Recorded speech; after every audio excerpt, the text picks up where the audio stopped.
420년 한나라 식민지 들어보셨나요? 많은 분들이 아마 들어보셨을 거라고 생각을 하는데요.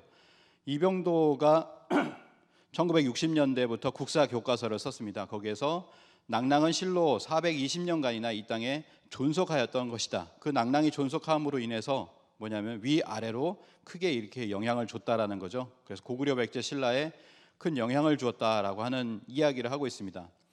국립중앙박물관을 가보시면 지금도 낙랑은 대동강 평양유역에 있고요. 그리고 낙랑군은 420년 동안 우리 연도에 보면은 108년에서 313년까지 420년간 한반도 북부에 자리 잡고 있다라고 지금도 그대로 적혀 있습니다.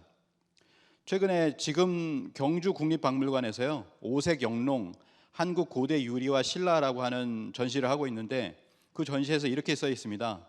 낙랑군은 고조선 멸망 후 설치된 한 군현의 하나로 기원전 108년에서 기원 후 313년까지 420여 년간 한반도 서북지방에 존속했습니다 라고 이렇게 시작을 하면서 낙랑군은 중원의 새로운 문물이 한반도로 들어오는 창구로서 한국 고대 문화를 이해하는 데 중요한 열쇠 중 하나입니다 라고 하면서 낙랑 유리 제품을 소개하고 있었습니다.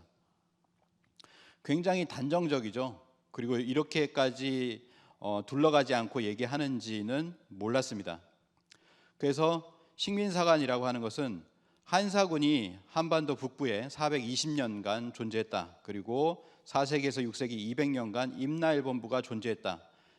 도합 합하면은 620년, 그 이전에 위만까지 합하면은 거의 한 700년 가량 한반도는 고대의 이렇게 식민지였기 때문에 이 식민지의 경영을 받아들여라라고 하는 것이 바로 식민사관인데요. 일본의 식민사관은 임나일본부 설입니다. 여기 보시면 신라, 백제, 고구려 왕이 전부 다 머리를 조아리고 있는 모습인데요. 일본군 참모본부가 창설한 임나일본부 학설이 있었고 이것이 들어옴으로 인해서 뭐냐면 삼국사기 초기 기록이 불신됩니다. 우리나라 일본이 가야를 근거로 신라에 당도했다는 명백한 사건이 삼국사기에 나타나지 않는다. 그렇기 때문에 신라본기의 상대 앞부분에 있는 내용은 모두 사실이 아닌 것으로 이해된다라고 해서 스에마스, 이마니 시류, 이케오시 히로시 모두 다 신라는 내무랑이 신라 최초의 왕이다. 초기 기록은 조작되었다. 고대 한국은 일본의 식민지였다라고 이야기를 합니다. 그래서 덩달아 우리나라 학자, 교수들도 신라 초기 역사는 답변을 회피하고 싶다. 초기 역사는 말 못하겠다. 그리고 삼국의 초기 역사는 북한 삐라로 본다라고 하는 그런 교수들도 있었죠. 그리고 교과서는 잘 알듯이 고구려는 2세기 태조왕, 그리고 백제는 3세기 고이왕, 그리고 신라는 4세기 내무랑 때 되어서야 국가가 형성되었다라고 하는 이야기를 지금도 암기하듯이 하고 있습니다. 이걸 예전에는 이제 태고내라고 암기를 했다라고 이종욱 교수도 이렇게 얘기를 했죠. 이 체계를 무너뜨린다는 것은, 이것을 바꾼다는 것은 천동설에서 지동설로 넘어가는 것보다도 쉽지 않은 아주 어려운 문제가 될 수밖에 없다, 이렇게 이야기를 하고 있습니다. 모든 사람들이 쓰다소키치 이병도 선생이 만든 그 틀 속에서 안주하면 모든 게 편하다, 이렇게까지도 이야기를 하고 있습니다. 결국에는 뭐냐면 한민족의 고대 국가 성립은 4세기에야 가능했다. 따라서 한국의 역사는 1600년의 역사다.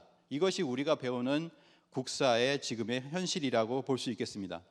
그걸 볼 수 있는 것이 이제 영국 박물관, 한국관을 가보시면 거기에 한중일을 비교한 도표가 있는데요. 고조선이 사라진 것은 물론이고 여기는 마지막에 뭐라고 되어 있냐면 프로토 3 킹덤이라고 되어 있습니다. 프로토라고 하는 것은 원시 삼국이라고 합니다. 원삼국이라고 해서 원시 삼국 BC 100년에서 AD 300년까지, AD 300년까지는 백제, 가야, 신라가 성립되기 이전에 원삼국이다라고 하면서 우리의 역사가 약 1700년 정도 되는 역사로서 지금 전 세계에 알려지고 있습니다.